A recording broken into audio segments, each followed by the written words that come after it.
Hey guys, let's talk about tonight's episode of Arrow. And we start off with Laurel fighting who looks to be Sarah. And it is. And you know, obviously, it's a hallucination because Sarah is dead. And we find out later down in the episode why this is happening. And in this fight, during this fight scene, I should say, Sarah is pretty much telling Laurel why is she trying to be her, why is she trying to imitate her, why she's trying to take her life. And Laurel is fighting back, but is not really doing a good job. And it's kind of sad because as much as Laurel is doing a good job being this vigilante, she still is not as strong as Sarah is or will probably ever be.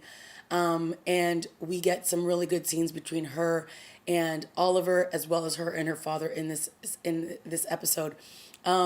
Finally, somebody had to tell Oliver to stand down because he's driving me crazy with his little self-righteous self. He keeps just trying to tell everybody what to do, and it's like, dude, you can't be the only one who decides who gets to fight for the city and fight for the people in Starling City. It's just not right. So when he was telling Laurel, I mean, yes, I agree that Laurel is not maybe ready to be out on the streets, but he doesn't have the right to tell her that she can't do it and that she's only doing this because it helps her feel get over the loss of her sister. And then he calls her an addict because we all know she was addicted to drugs before. And he says this is just another form of it. And she basically tells him to sit down and shut up. And I'm glad she does because, yeah, Oliver, you don't have much to stand on. Like, you can't be the only one who gets to be the hero. And I'm glad they had that fight. And then, of course, Felicity, who they always...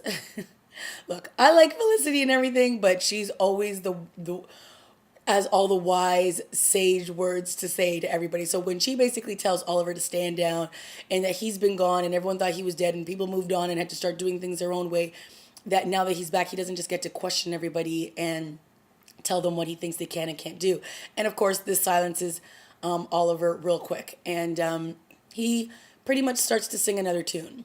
We also get a really good scene with Felicity and Laurel when she gets beat up by Zeidel and his crazy, and his crazy people.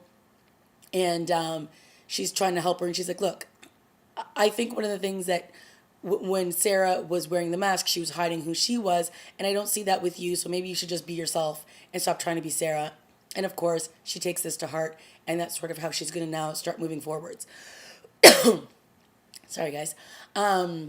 So, of course, you know, we have a few more fight scenes with Laurel and her sister, and she's able to come to grips with the fact that it's not her sister, that she's, of course, being drugged by Zeidel and his, is it the Mirakuru drug or whichever it is that he has that makes you hallucinate crazy faces. So she was hallucinating her sister, and then she was hallucinating her father, and the hallucination she had with her father was him, you know, very upset with Laurel because he is saying that I know that Sarah's dead and how could you keep this from me? How could you not let me mourn? You're like basically the worst daughter ever.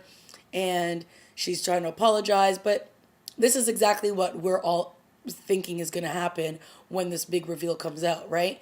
So, of course, when she is able to come to, she beats up Zeidel and she's able to at least stand up for herself in this moment and not be Sarah, not be trying to be somebody else, but her own self. And she beats her pretty senseless on the ground.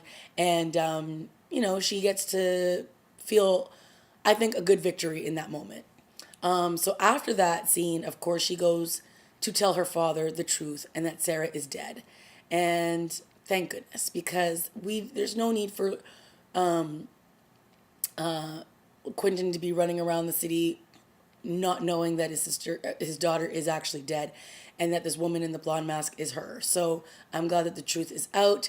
We can close that chapter. Now, how he reacts after the fact will be interesting, but I'm glad that it's over for now. Now, of course, when the big Thea or big Oliver reveal to Thea happens, that he is actually the Arrow, you know, we've all been expecting her to freak out and, you know, say you're the worst brother in the whole world. but it's absolutely the opposite. And she says, all these times when you lied to me and you were too busy to do all these other things, you were actually out there saving lives. And she says, thank you. And she hugs him, and she's just really proud that her brother was out there all this time saving people and saving the city. So it's a complete reverse reaction, and I'm actually very happy about that because nobody needs to hear a whiny Thea more than we already do. So, of course, instead of taking her anger out on Oliver, she takes it out on her father, Malcolm Merlyn, and she's mad because he was trying to drive a wedge between her and Oliver, and he was like, "I was just doing that to protect you," and she's just not having any of it. So she's mad at Daddy, and she doesn't want his help with anything anymore. And of course, Oliver's singing a whole different tune, which is, "We need Malcolm's help if we're going to fight the League of Assassins and Ra's al Ghul." And she's like, "Look, I didn't sign up for all this, but the reality is she's in it. So now she's got to deal with that." So of course, there's a moment where, they bring Laurel down into the lair, and she's all beat up. And, Thea comes down and she's concerned. And then, of course, Oliver's like, "Thea, get out of here." She's just yelling. And then Roy steps in and he's like, "You can't yell at her and you can't do this. Like, everyone gets to make their own choices in here, right?" And of course, Thea takes off and she's all upset. And then she sees Chase, and they go off and they have a hookup. And now they're at his place, and he's like, "Oh, do you want some wine?" And he goes to give her some wine, and then she is about to drink it, and then she smells it, and she retells the story that her father told her, that how people use the aroma of red wine to mask like the smell of cyanide. And then she's like, "Who are you?" And she pulls a knife on him. She's like, "What are you doing here?" And this is sort of our first scene of her fighting somebody who isn't her father. Okay, well, yes, she did once fight Oliver, or the Arrow, but whatever. And she fails. So he, obviously starts fighting her back, and she's like, "Who are you?" And he's like, "I am basically Ra's al Ghul's minion." It's pretty much what he says. And he's here to kill her. And he's like, "Let me do this and it'll be fast and painless." And he's got the knife up to her throat. And then all of a sudden, the door swings open and it's Roy. I'm like, so was Roy stalking Thea? Like, is he hanging outside of her doorway? It was kind of weird. But he comes in, he saves the day. And then, of course, Malcolm Merlyn shoots Chase in the shoulder. And then he drinks some crazy poison and kills himself. And yeah, that happened. And can I just point out one thing? What is up with the wardrobe department and putting Thea in crop tops? Like, every episode, she's wearing some teeny tiny shirt that a 12-year-old needs to be wearing. I'm like, isn't that style gone? I'm just saying, because every episode she has been wearing that, and it's just driving me nuts. Put her in a full length shirt, okay? So anyway, Chase is dead, and he drank the cyanide or whatever it was that was in the little vial, because he said, or Malcolm Merlyn was like, "If you give me a good apology, then I'll kill you quickly," or something with his arrow. And he's like, "I'm going to do something or you can't follow me, or I'm going to whatever." And he takes this whatever was in the vial, and boom, he's done. So, of course, Oliver rushes home, and he's there with Thea. And she is pretty much saying that she's not going to trust her father, but that she realizes that they have to all work together.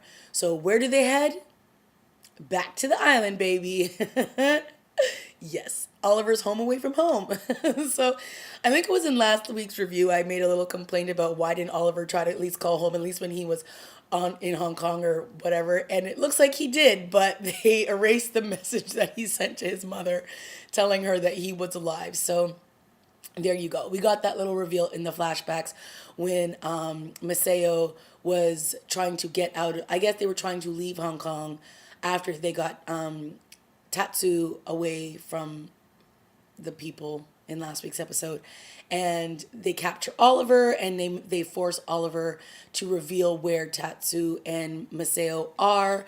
And then when they go to get them, Maceo comes back to where Oliver is, and he's basically like, "When I found out that you were kidnapped, I came back to help you." And Oliver's like, "You're an idiot."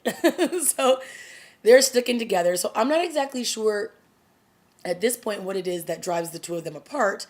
which makes Maseo go to work for the League of Assassins. But I guess we're going to find out sooner or later.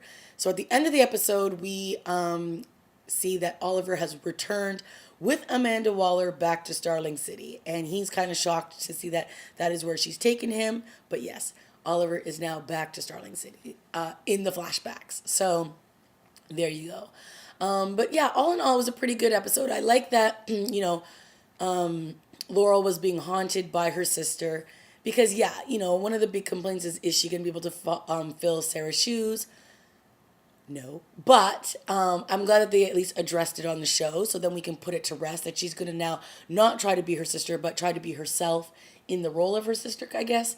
So we'll see how that all plays out. Once again, Diggle in the lair, not out on the streets.